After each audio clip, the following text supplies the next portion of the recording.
okwo kukyali kulonda mu Uganda lwaki musaawo okulonda ng'ebyo bye mwagala lwaki temulagira bulagizi nze nga nyanukula eyo ensonga eyo nja kujoogerako mu biti bibiri ekisooka nga commissioner wa gavumenti ekyokubiri ngaaba mwine ng'omuntu kansooka mpulire commissioner one Uganda it's not a stateless society since nti kyangala tulina amateeka getutambulirako n'olwekyo omuntu yenna aba ajunguludde oba nyoomye oba amenye etteeka amateeka agamugolola wegali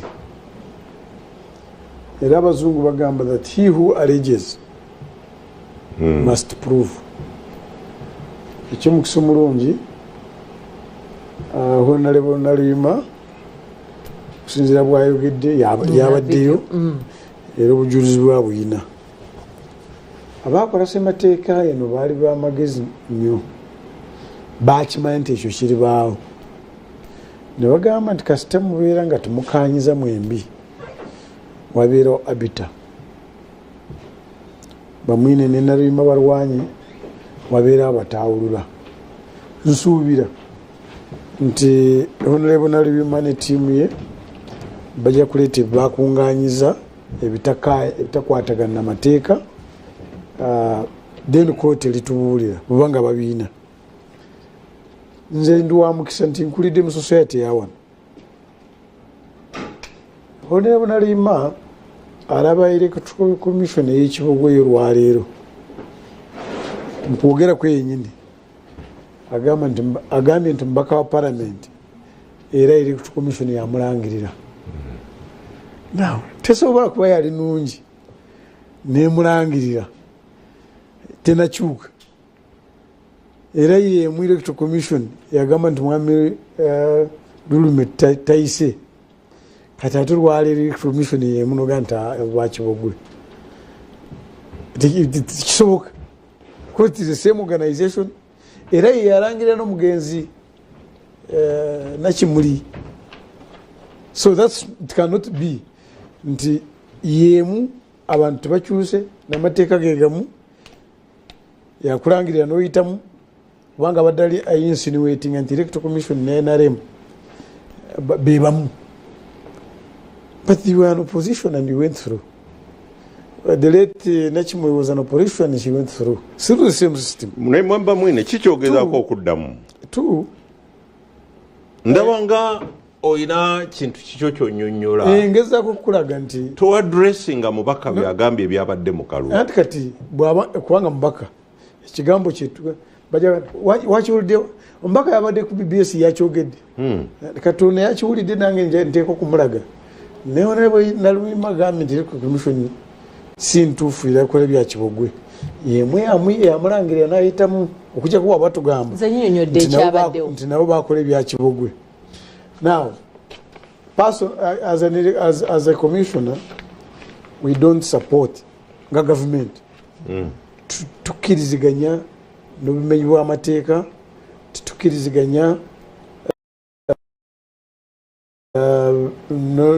intimidation kutiisatiisa abantu tukkiriziganya omuntu yatwalira amateeka. Ekyo oyinza kinyonnyola otya omulabi alabye nga omujja asoba omupoliisi akutte emmundu yakulembeddemu omuntu okussaamu obululu and you say state tekiwagera osumulwe ng'osuna ekisooka ab'ebyokwerinda kati mu byokulonda ebibaawo byonna bikwekwete bibeera what we call intelligence led operations era okulonda okwo mu byawo byokwerinda police is the lead agency yekulembera nobuwalaba nga alimu omuserikale nga wa UPDF abazze nga poliisi yemuyise naye olwosaba UPDF ne poliisi bagikuba emiggo sinakima sinabulira okwemulugunya mu poliisi kubanga amagye tegereeta mu bintu bino byokulonda poliisi yebayita now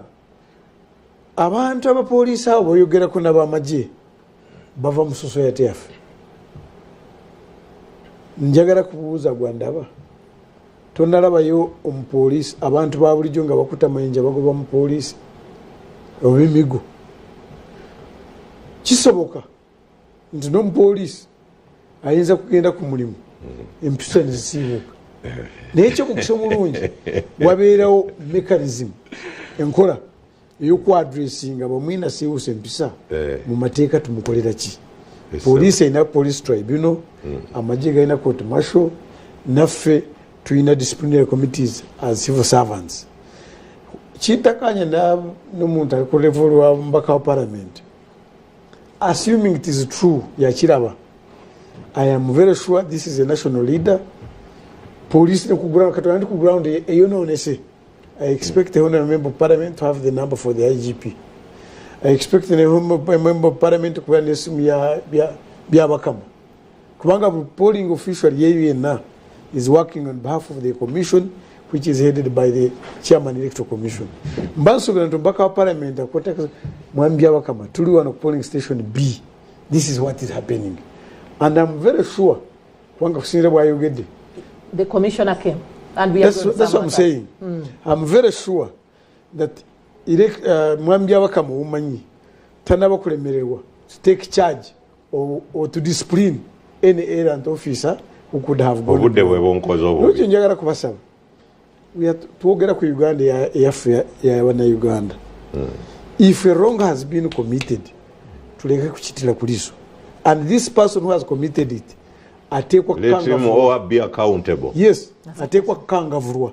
Because ebitongole byenze binkoleddemu tuwabeerangawo kebere presidency, kebere security, oba electoral commission tukanyiza tugende tukole ebikolobero. But individual people can be overzealous, can even either knowingly or unknowingly make a mistake.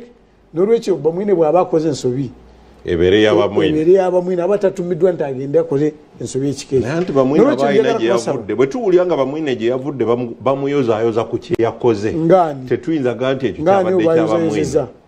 Obutwaleseko obujulizi twawandike Mwami Bukenya alina byayagala okuddamu. Yakoze ensobi Mwami Bukenya tumukozeko ripooti nti yakoze ensobi ne bamuyozayoza. Where is it?